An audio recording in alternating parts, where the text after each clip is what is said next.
Welcome, everybody, to the open session of the INAN Committee, Indigenous and Northern Affairs. We are the standing committee of the 42nd Parliament First Session, and this is meeting number 95. Today, we're proud that one of our own is in front of us as a panelist, and to introduce a private member's bill known as C-262, an act to ensure that the laws of Canada are in harmony with the United Nations Declaration on the Rights of Indigenous Peoples. And before we start, we always recognize that we're in a process of truth and reconciliation, really initiated by our Prime Minister, but even before that by the Conservative government that initiated a study. And as we move through that process, we always recognize the lands that we are on, and we are meeting in Ottawa, the unceded territory of the Algonquin people. At this point, we will, as far as the committee is proceeding as normal, our presenter will have 10 minutes, and then we'll go into our questioning after that in a series of questions. So, bonjour, welcome, Romeo, Mr. Saganash, MP Saganash, it's over to you. Thank you, Chairperson. I'm very happy to be here today, that I was asked to come speak with you. And I'm really happy that I'm the first one that's able to talk about this document that I presented to here in Ottawa. And I'm hoping that you guys are going to ask me questions about this document, about what we're going to be doing today. And I'm really thankful that you guys invited me to speak about my thoughts on this. And I'm really thankful again that I'm here. And I'm telling you guys right now that this document is really big, and it's going to help us not only for Aboriginal people but for the whole nation in Canada, and it's going to help us a lot in the future is what I think, and I'm going to tell you why it's like that.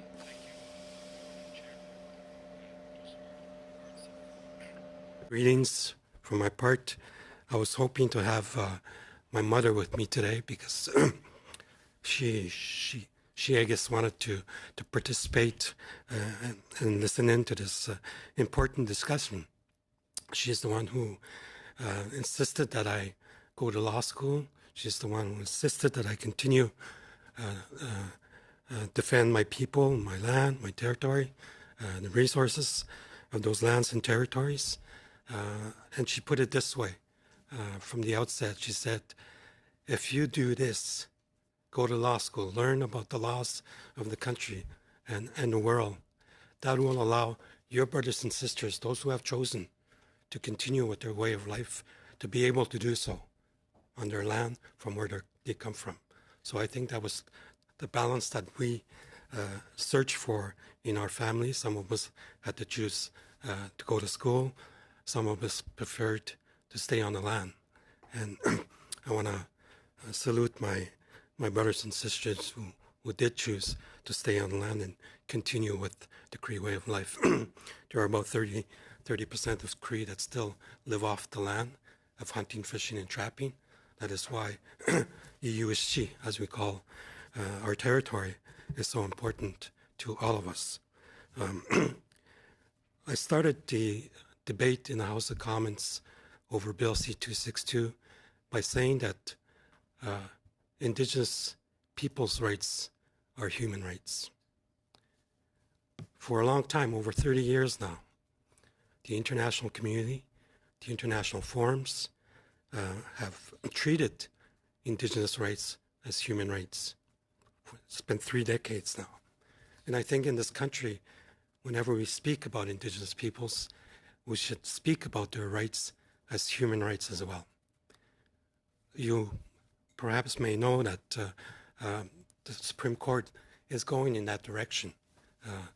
If you read the Chilcotin case, Supreme Court refers to the Charter of Rights and Freedoms that we find in Part 1 of our Constitution and Section 35 rights that we find in Part 2 of our Constitution as sister provisions.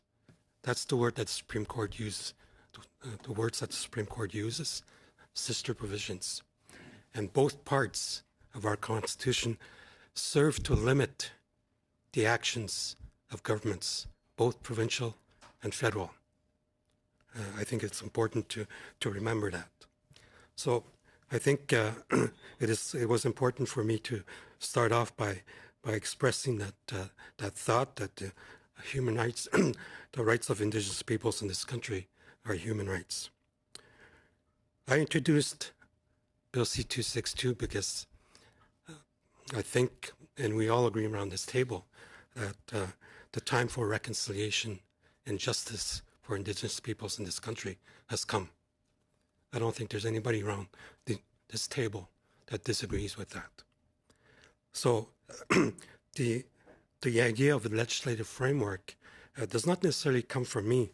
Article 38 of the UN Declaration on the Rights of Indigenous Peoples calls on states, member states, to work on all measures possible to make sure that the ends of the declaration are met, including legislative measures. So Article 38 of UNDRIP talks about that legislative measure. As you all know as well, in the recent past, there was an important development in terms of reconciliation in this country with the tabling of the Truth and Reconciliation Commission's report and the 94 calls to action. If you read carefully Bill C-262, you'll notice that Articles 4 and 5 of Bill C-262 are the legislative translations of Call to Action 43 and 44. The Commission has called on us in Call to Action 44. The Commission called on us to fully adopt and implement the UN Declaration as the framework for reconciliation in this country.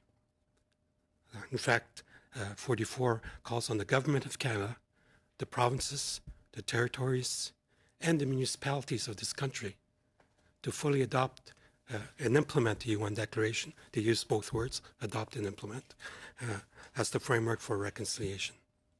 So although all of the other calls to action are important, I think the fundamental and core call to action remains 43.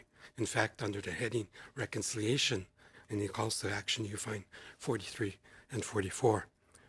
And 43 talks about the national action plan that needs to be developed in cooperation with Indigenous peoples of this country.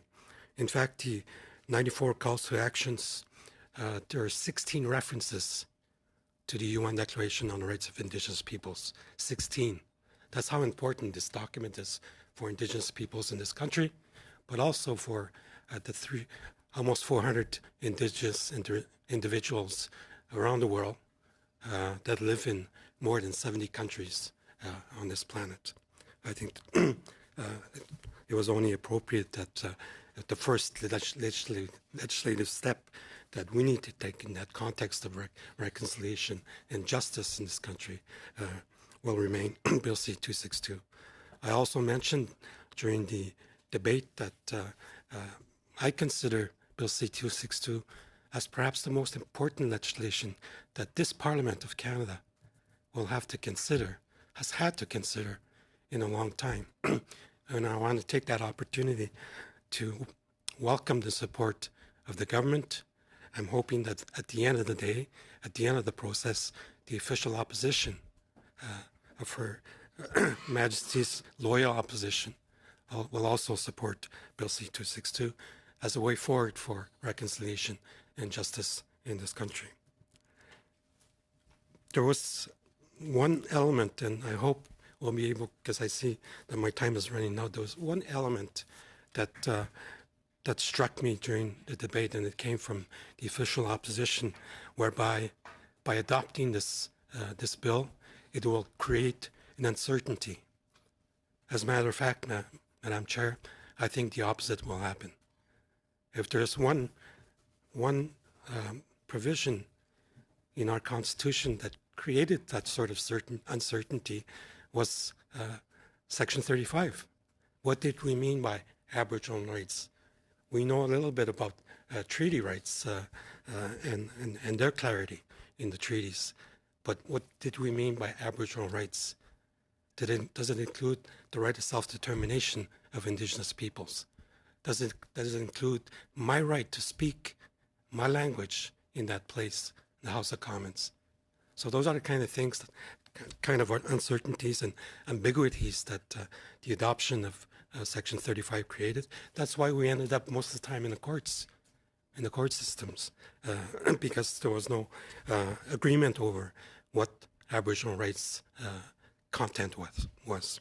I think this bill will clarify that Indigenous peoples have a right to self-determination in this country, as it was determined by the UN system as early as 1999.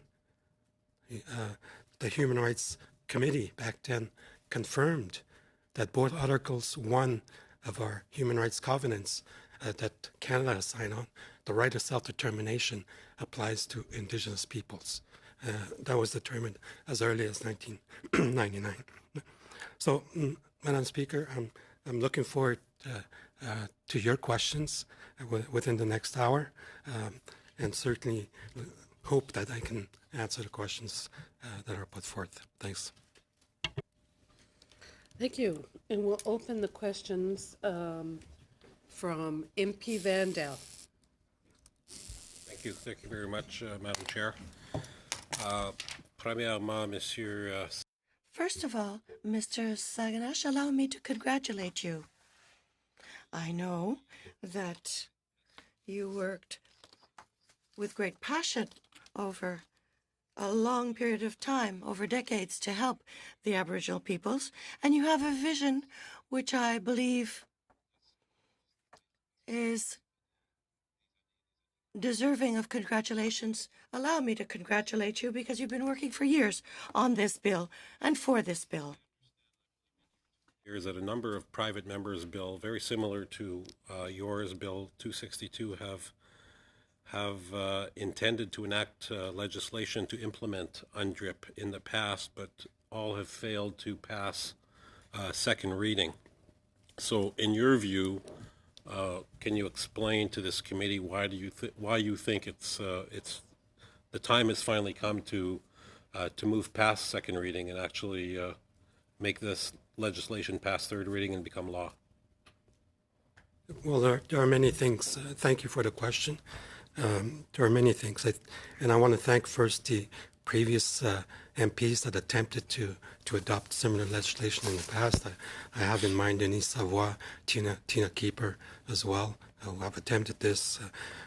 My previous bill was defeated on second reading by 17 votes by the former Conservative government, although they had apologized to Indigenous peoples and certainly to Indigenous people that attended residential schools like myself. When you apologize for something, on one hand, you don't continue to deny the fundamental rights of the people that you said I'm sorry to, on the other hand. And that's what happened with the previous government, and that's quite unfortunate. I think one of the important developments that have happened in the recent past, as I said, is the report, Truth and Reconciliation Commission's report, and in particular their calls to action. The government had promised that they would adopt and implement. The present government has promised to adopt and implement the UN Declaration. I remember listening to Prime Minister Trudeau in his first speech to the Assembly of First Nations and the Chiefs in Assembly back in December 2015. That is one of the important promises he made to Indigenous peoples that he reiterated at that meeting. So I think it was time. In fact, in in my cross-country tour in different communities across the country, both Indigenous and non-Indigenous, everyone was struck and wondered why, after having made that promise on one hand, the Liberal governments are still not supporting your bill, was the question. Why is that? So I think it was a welcome announcement that the present Minister of Justice made in November last to support the bill. And like I said, it's time that we move on. Enough has been said internationally. We've all agreed with the promise that was made by this Liberal government with respect to justice and reconciliation. And this bill delivers on that promise. Good, good. You characterize this bill as a significant first step towards bringing the Canadian government towards true reconciliation with Indigenous peoples. And I find the phrase first step very interesting. So I'm going to ask you, what, in your opinion, what further policy or legislation needs to occur on the part of the federal government to achieve full implementation? Well, I used that expression during the debate because I'm the first MP that is proposing something of this nature and this significant. So I think that's one part of it. And I think on the other hand, if we are serious about reconciliation and justice, because I use both words because they go together, there cannot be reconciliation in the absence of justice in this country. That's why I use both expressions. There's been enough talk about reconciliation. I think it was time for us to move on and do something concrete in that regard. The government needs to be consistent with that reality. If you're saying, I believe in justice and reconciliation, then all of your actions need to show that. All of your decisions need to show that. There was no free, prior, informed consent that was sought when the decision to go ahead with the Site C dam, for instance, to take that example off my head. There was no free, prior, and informed consent from Indigenous peoples for that project. I think the same thing is going to happen with Kinder Morgan. So we need to be consistent. If you support and believe in the UN Declaration on Rights of Indigenous Peoples, then your policies, your laws, and your decisions need to reflect that exactly. Canada already has, in the context of our Constitution, protection for Aboriginal rights, treaty rights under Section 35. How do you see the UNDRIP declaration working in harmony, we hope, with Section 35? How do you see that unfolding? Are they going to complement one another, or what sort of work needs to be done? That's an important question, and I know I have 30 seconds for it, but Yeah. that's highly critical and important question. No, there's no incompatibility between our Constitution and UNDRIP. Don't take my word for it. There are 100 legal academics and international law experts that confirmed that back in 2013, I believe. They signed an open letter that confirms that nothing in the UN Declaration is incompatible with the Constitution of Canada. So that's the starting point. So I think a lot of the times they will complement each other. Questioning now moves to MP Kathy McLeod. Thank you, and thank you to my colleague who has really put a lot of years and passion into not only the work here in Parliament, but his work previous to coming here. You know, certainly we recognize that the UN Declaration on the Rights of Indigenous People and the Truth and Reconciliation calls to action are an important roadmap for reconciliation and a lens that needs to be applied to what government does. As you're aware, I do have some concerns in terms of what your bill would actually do. And I found it interesting when Mr. Vandell sort of asked about Section 35 and UNDRIP, and he added in this, you know, are they going to work together? And then he had said, we hope. And so it certainly showed to me that, you know, he had concerns also. It was like, we hope and we really don't know. So I think, you know, that was a very interesting statement. My first, because it came up in the questions and answers, and it's one of these practical things that you worry about. You know, you talked about Site C. There was no attempt to get free, prior, and informed consent. I look at something like the Kinder Morgan pipeline, who has a number of communities, Indigenous communities, all down the line, who have signed community benefit agreements. So I would expect if you've signed a community benefit agreement, that's pretty well free, prior, and informed consent. You have a couple of bands that are reluctant. So can you, first of all, can you talk about how you're going to, in a legislative framework, ever align that type of issue? Because we're hearing, well, not every, maybe I'll just leave it at that. Well, it's an important question, and if you read Article 2.1 of my bill, it says, for greater certainty, nothing in this act can be construed so as to diminish or extinguish existing Aboriginal and treaty rights. So let's make that clear first. I think it was important to insert a provision like that in the bill. Second of all, to your question, it's an important one too, and you confirm that there are some First Nations communities that do agree with that, with Kinder Morgan. Some won't. So we need to make sure that everybody does, and that's what the free, prior, and informed consent is all about. That we find in UNDRIP. I wanna quote from. In that respect, I want to quote. If you can make it quick, because I did have another question, please. Yeah.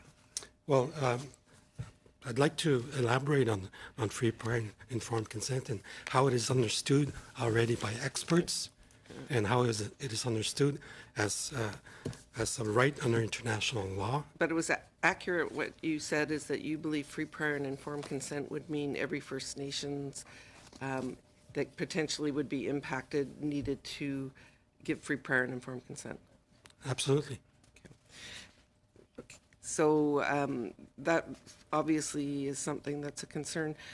It has been sort of said, I think it's Article 19 says consent before adopting and implementing legislative measures that may affect Indigenous people.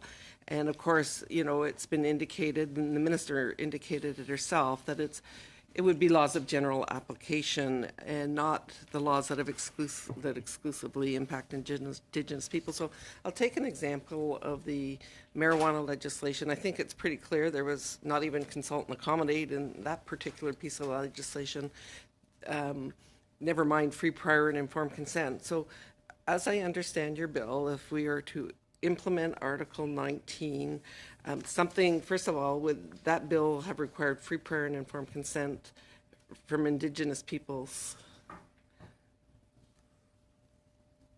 Well, I think we need to understand that Bill C-262 provides a legislative framework in this country for whatever we do, including in Parliament.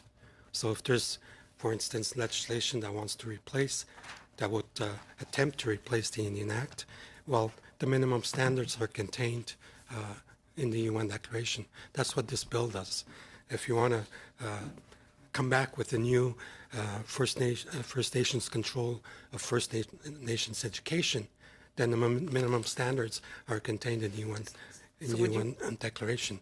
So that's what the bill does. Yeah, and Article 19. And it applies to government decision as well. So Article 19 would then effectively create some requirements if we're to implement 262. When we look at introducing something like C-45, which clearly impacts every Canadian, Article 19 would apply, which would then trigger the need for the, free, prior, and informed consent. Would that be a reasonable assessment of this sort of the domino effect? What is what is good in this present context is that all of the things that you're talking about are already constitutional law in this country. For several years now, the Supreme Court of Canada has talked about the need for consent in this country. In the latest Chilcotin case in 2014, the Supreme Court of Canada refers to the concept of consent of First Nations over their lands, territories, and resources in 9 paragraphs. It talks about control of their lands, territories, and resources in 11 paragraphs. It talks about they having the right to freely determine land use over their territories in 2 occasions in that case. So when I say that this is already constitutional law in this country, that's why I say that the UN Declaration in Article 2.2 of my bill already has application in Canadian law. That needs to be understood as well. Yeah. These are not new rights that this bill or the UN Declaration is creating. These already exist in this country, in our constitutional system, in our constitution as well. Questioning now moves to MP Carroll. Merci beaucoup. Thank you very much. I would begin by saying that I'm delighted to be here to fill in for Romeo Saganash and hear his presentation. I presently am experiencing this page of history that he is writing. About free and prior informed consent. There is already some legal precedents in Canada regarding this in Canadian legislation. Can you draw or not draw a distinction between what's currently in Canadian legislation and what is articulated with the UN Declaration? Well, I think one needs to understand that when I say it already has application in Canadian law, you'll find in our constitutional jurisprudence a lot of that, the need for consent. As early as 2004, for instance, in the Haida Nation case, in that case, the Supreme Court talks about the need for full consent of Indigenous peoples in that spectrum of consultation. Their full consent, that's the expression that is used in that case, over important matters that affect them. I suggest that pipelines is an important matter for Indigenous peoples because it has a direct impact on their rights and interests in this country.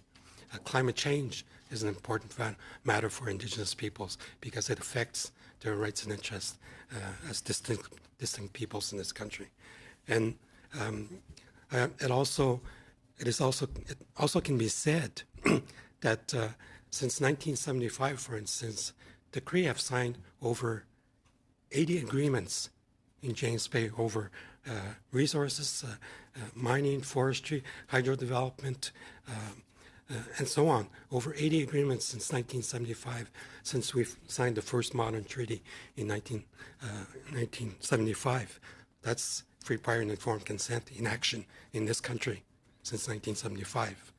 And I invite the committee to consider the final report of the study on Indigenous peoples and to participate in decision-making that was from the Human Rights Council and the Expert Mechanism on Indigenous peoples' rights. They did a study on free, prior, and informed consent. It would be interesting for this committee to take a look at this document. It dates back in 2011, I believe. Yes, 17th of August 2007, and they outline what free, prior, and informed consent means. The element free implies no coercion, intimidation, or manipulation. In the case of Site C, to go back to that, when BC Hydro sues the opponents to the Site C project for $4.5 million, that's intimidation. And we talk about it in this report. Prior implies that consent is obtained in advance of any activity taken place. Informed implies that Indigenous peoples have been provided with all information related to the activity, and that information is objective, independent, transparent.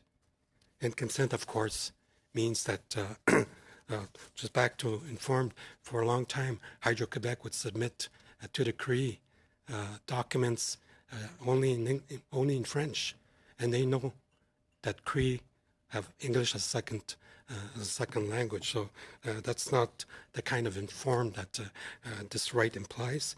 And consent, of course, means that that consent has to be obtained prior to any development activity happening, which is, in my recollection of experiences in this country, that never happens. Usually governments go ahead and approve projects without that consent being obtained, and consent can be given with conditions as well, according to this study. So it's important to take a look at these kind of studies that done by experts around the world to help us understand what free, prior, and informed consent means in this country. Merci beaucoup. Lorsqu'on parle du Thank you very much. When we talk about free, prior consent, I come from Quebec, and we talked a lot about the Bay James Agreement. I've heard talk about pipelines, climate change as well, but in this case, we also have the forestry sector, and there were concerns that were brought up with regard to the impact there might be for the forestry sector. But we find ourselves today in a situation that is quite healthy.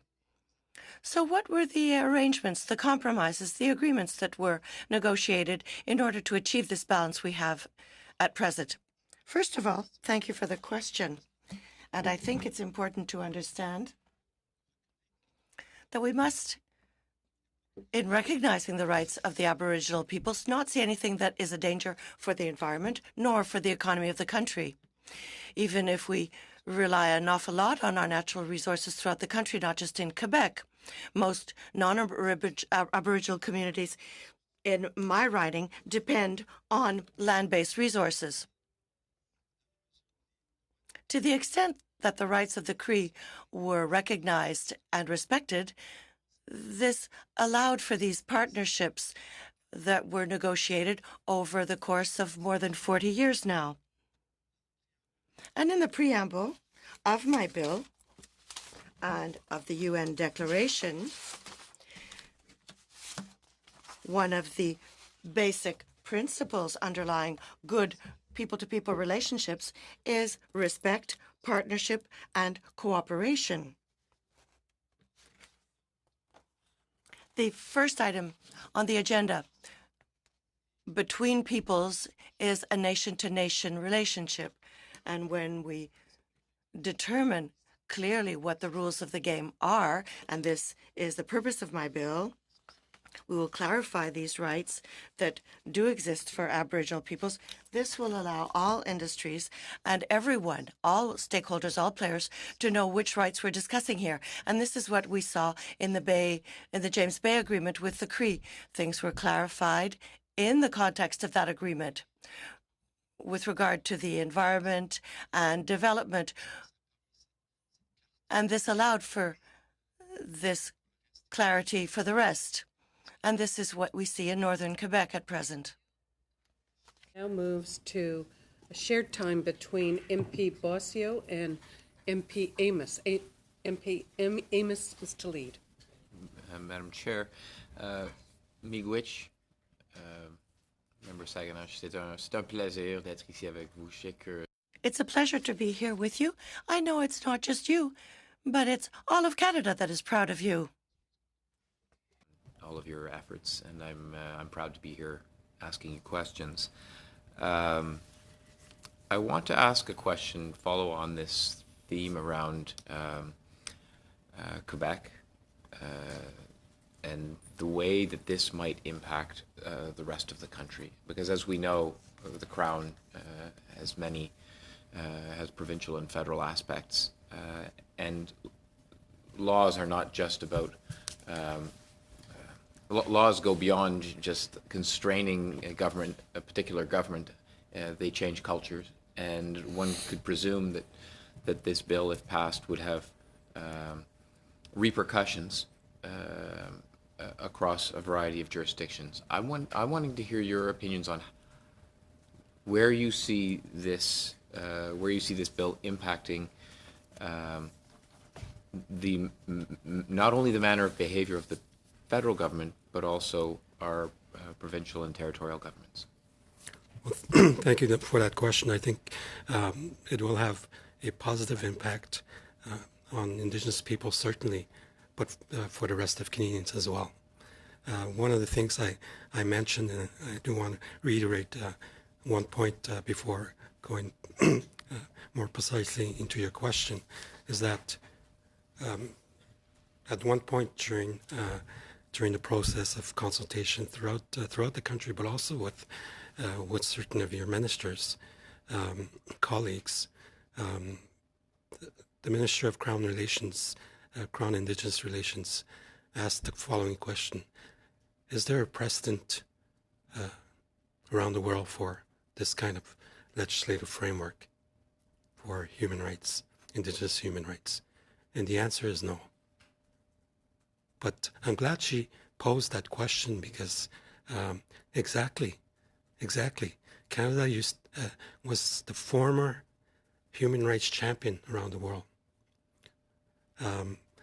We lost that credibility for some reasons over the past years, but that's what other countries expect from us. That's what other countries. That's why other countries are looking to Canada to take the lead on the recognition, not only recognition but also respect for the fundamental human rights of Indigenous peoples. Nothing less is expected from us. That's why we need to go in this direction. And like I said, having this framework in place, that's what the Truth and Reconciliation Commission has called for on us to do. And this is delivering on that call to action. And for a long time, given that our rights were not clarified in any document, and this is what this bill and UNDRIP does, I think it was important to have that in place for the future. It will avoid us a lot of legal battles in the courts. One thing that's certain, but it also provide that attention we need to bring whenever we consider legislation that will impact the rights of Indigenous peoples in this country. We already have an obligation under the Department of Justice Act for Article 4.1. The Minister of Justice needs to make sure that the legislation before it is tabled is consistent with the Charter of Rights and Freedoms. We don't have the equivalent for Aboriginal and treaty rights. This bill will do that too. Before I cede the microphone to my colleague, I want to ask a very quick question. I expect he's going to want to follow on the same theme. I simply want to ask, and as a witness here, you're able to, as you know, to submit further written comments. I'd be interested in hearing your articulation of what is the distinction to be drawn between free, prior, and informed consent and a veto. I think that every student in this country ought to be able to understand that and be able to distinguish. Absolutely, I will do that. I think the distinction is an important one, and we need to understand that in this country. Free, prior, and informed the right to free, prior, and informed consent, like all rights, like all human rights, not just the human rights of Indigenous peoples, but like all human rights, is a relative right. You need to balance that right with the rights and interests of others, which veto does not do. Veto is an absolute thing, and I don't think I don't think our court system, constitutional or otherwise, will ever take that kind of view. That's not how our Canadian legal system works, and that's not how international law system works either. We have a minute and a half. Well, I mean, Will just asked, the question, the real question that I wanted to get to, and I'd like to also reiterate, as everyone else has, it's just been a real honor working with you since coming to this house. you have actually been a really strong mentor for me as well on the odd trips that we've taken together. I've really enjoyed our conversations, and a lot of it has always evolved around this, right? And I remember the first time I had that first like aha moment of, oh, okay, this is really at the crux of FPIC. Is it? How do we reconcile consent and veto? So I'd really like to any other words you'd like to share on that is really, to me, that answers the crux of the situation, and I think that's something the Conservatives have really shown that is of tremendous concern to them. Well, I can tell you one thing. The right to free, prior, and informed consent is now embedded in international law, and it's been embedded in international law, and in particular in the right of self-determination of Indigenous peoples. So it's already there, and I think although our Supreme Court has not used the expression as it is used in the UN Declaration on the Rights of Indigenous Peoples, there are elements that we find in different rulings from the Supreme Court of Canada that confirm that that right already exists in our constitutional law system, in many constitutional decisions by the Supreme Court of Canada. Questions now go to MP Waugh.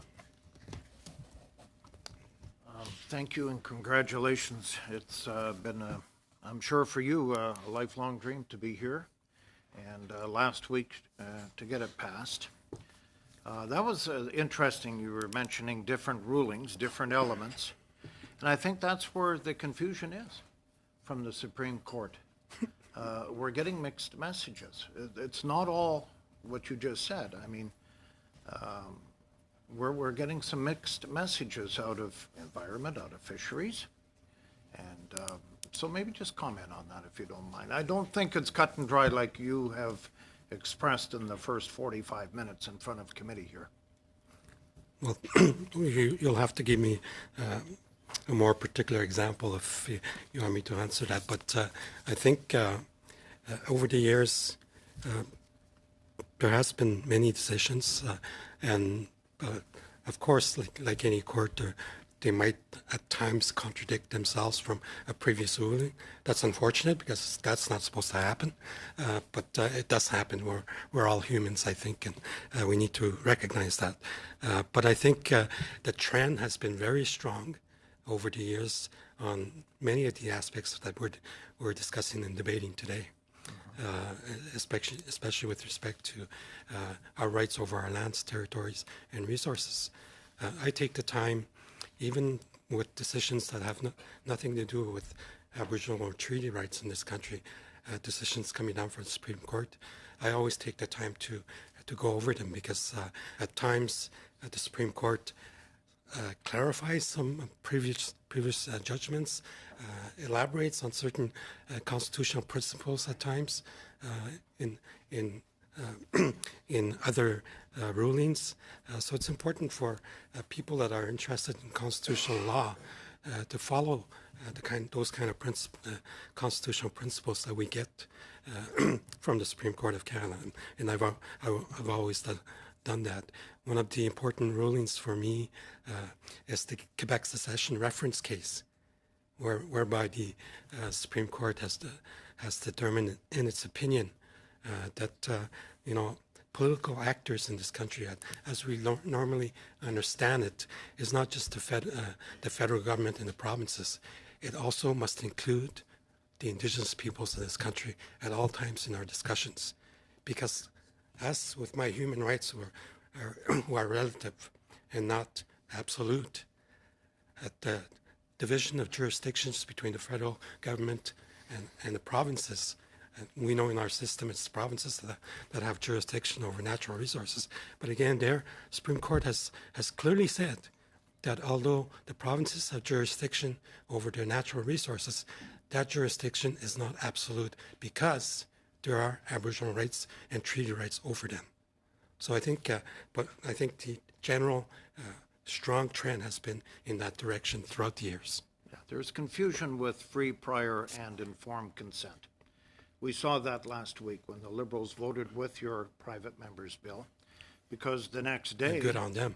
Yeah, but the next day, Bill C-69, they didn't mention free, prior, and informed consent.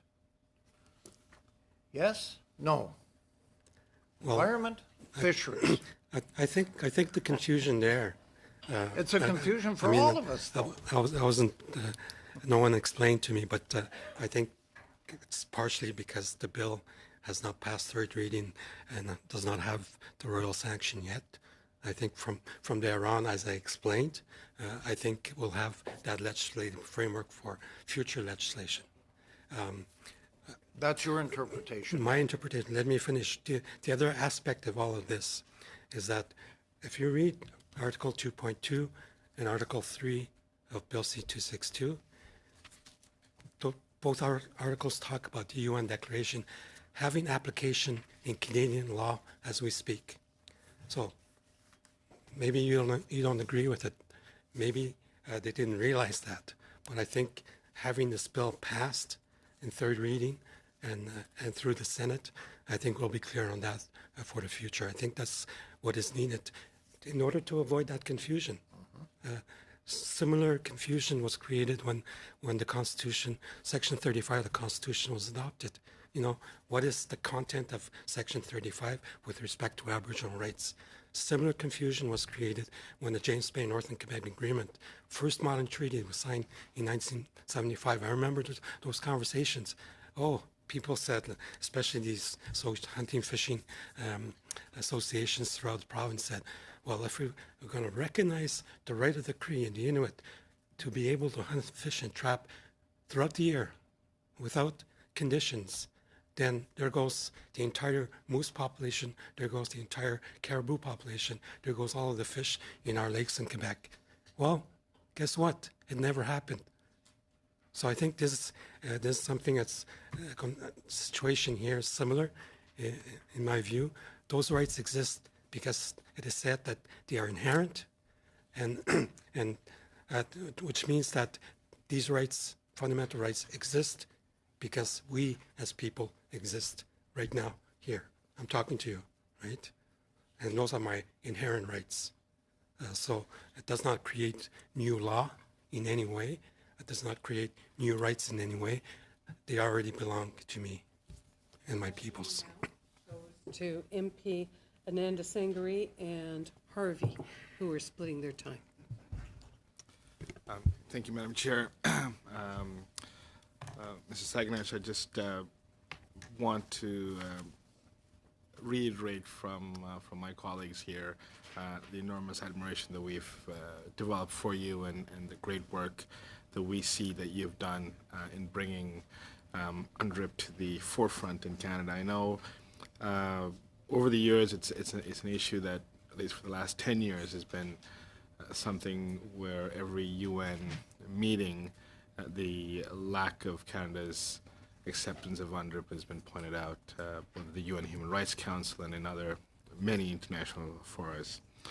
I want to just pick up on one thing that you said earlier and then ask you a question. One is, you indicated that Indigenous rights are human rights, and what I noticed as we mark the 70th anniversary of the Universal Declaration of Human Rights, it's somewhat curious that Indigenous rights was not enshrined in the Universal Declaration, and we see in Canada that developed until we had the Canadian Charter of Rights and Freedoms in the Constitutional Act of 1982. I'm just wondering if you could give us a sense as to the evolution of Indigenous rights as human rights and how you see going forward with what we've learned from the TRC as well as case law, how you see the framework that you're proposing will implement the development of policy and legislation in Canada. Well, thank you for the question and for your kind comments. Well, I think it needs to be said and repeated that the human rights of Indigenous peoples, the rights of Indigenous peoples have been treated as human rights in the international fora for over 3 decades now. They've always been treated as human rights at the international level, and I got to point out again and insist on the fact that the UN Declaration on the Rights of Indigenous Peoples had been adopted by the UN General Assembly. It's been a decade now, in 2007. So I think there's a need that we move on and do what we need to do in this country. And I think the first step is to recognize that these rights are human rights. The right of Indigenous children to have a roof over their head is a human right. The right of Indigenous communities to have clean drinking water in their communities is a human right. The right to have a toilet is a human right in those houses, and so on and so forth. So that's one aspect. The second part of it is you know, as a lawyer, you probably know that the way our court system works in this country, judges and tribunals in this country are impartial institutions and people, and they can decide whether or not to apply the rights that we find in the UN Declaration in their rulings or as references.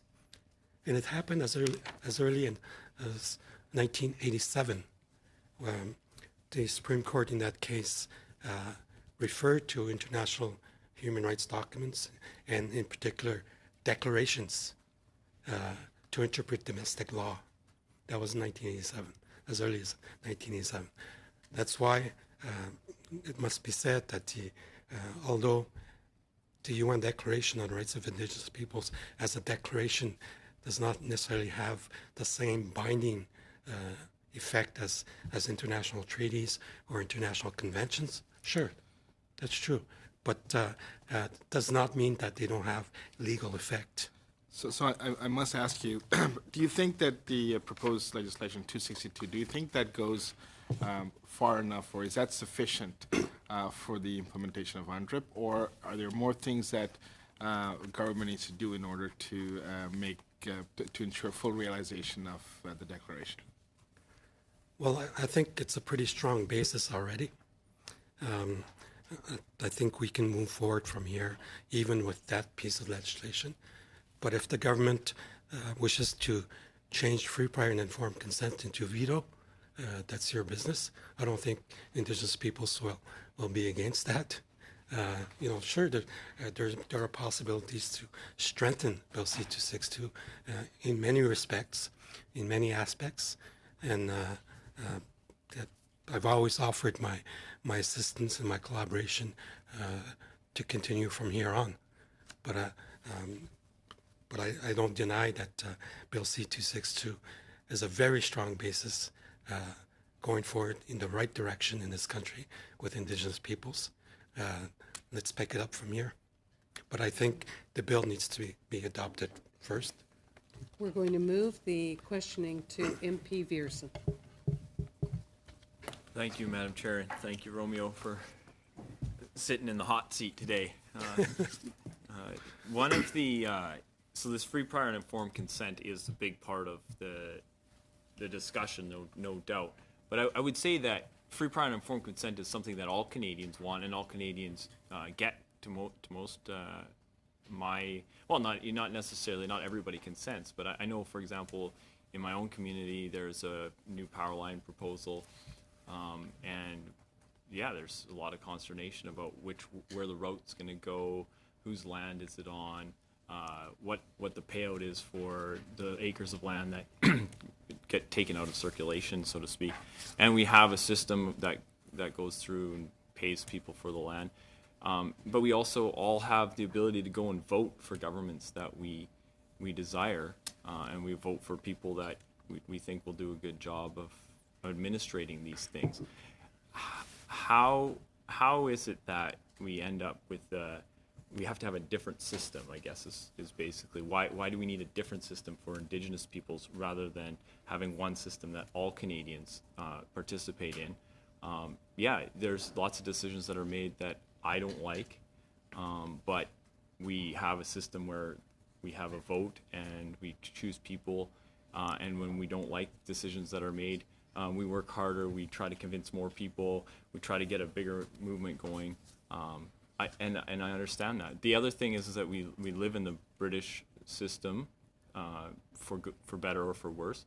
But one of the beauties of the British system is that it always has taken into consideration minority groups, and typically minority groups have always had their voice within our system of government. So how do you balance the current system that we have and what looks to me to be a proposal for a new system or an additional system on the side of that? And I'll let you run up the clock on that. Well, I'm not proposing a different system. I think our system needs to take into consideration the United Nations Declaration on the Rights of Indigenous People. That's what I'm saying. We need to clearly recognize that. That's a fact, and move forward from there. But so you wouldn't say Section 35 takes that into consideration? Well, we need to clarify. That's one of the things. And Section 35 of the Constitution talks about Aboriginal rights. Never in this country have we agreed, us Indigenous and governments, what is the content of Aboriginal rights, the concept of Aboriginal rights. That's the problem. That's so the problem. Are you saying we have to go back pre-Constitution? Like, No. Has there been free, prior, and informed consent for the Constitution, right? That's That's not what that's what we're getting right back to. That's not what I'm saying. But I think the system needs to understand that the rights contained in the UN Declaration already have application in our system. That's what I'm saying. But also I do recognize that Aboriginal peoples in our Constitution are the only distinct group that we recognize in our Constitution. Why? Because they were the first peoples of this country, and as first peoples of our country, they have rights that go with that. That's so, but it's not a different system. Our Constitution in 1982 confirmed that these are different peoples. They're the first peoples of this country, so they have certain rights that other peoples don't have in this country under our Constitution. That's all I'm saying. I'm not creating anything new here. I'm just helping to clarify our constitutional situation in this country. What it seems to me, though, like Article 19 talks about before adopting or implementing any legislative or administrative measures that may affect Indigenous people. Well, I would argue that any law that we change in this country affects Indigenous people. How do we go about ensuring that we've got free, prior, and informed consent, particularly when so wide swaths, like we don't have a body that can necessarily deal with that, or it doesn't seem to even take up those questions, right? I think the problem is that governments, successive liberal and conservative governments at the federal level, although we've had many decisions from the Supreme Court, their tendency was never to respect those rights and forget about them in our legislation, although we have the duty as members of Parliament to uphold the rule of law. Upholding the rule of law doesn't mean sending in the police or the army to put down a barricade that Indigenous peoples have raised. No, upholding the rule of law in our system means that we need to respect the Constitution. In our Constitution is Section 35 of Aboriginal treaty rights. We have omitted to do that, although it is our responsibility to do it. So Bill 262 will help in that regard for the future. That's why it's important for this country. It's important for Indigenous and non-Indigenous in this country if we're true about reconciliation or justice in this country. That is a good point to leave the debate today. Thank you. And I want to thank you for your presentation and just point out that tomorrow our Prime Minister will be delivering a speech in the House of Commons at 3:15 on the recognition and implementation of Indigenous rights. So we are in the midst of truth and reconciliation, and as we move forward, we are right in the midst of a process, and we're all honored to be here. Thank you so much for doing your presentation today. Thank you. And the meeting is adjourned.